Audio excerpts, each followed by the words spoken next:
अरे गणेश भक्त हात वर करायचा बाबा.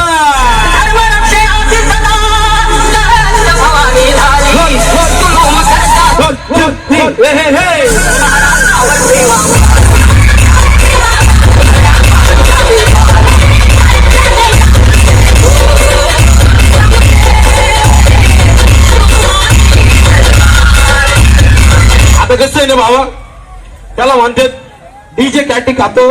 हे बोले कसं, अख्ख्या महाराष्ट्राला माहितीये, अख्ख्या महाराष्ट्राला माहितीये डीजे कॅटी खातो सोलापूरचा मावा. कारण आपल्या पाटील समोर विजापूरमध्ये कोणीच टिकत नाही भावा.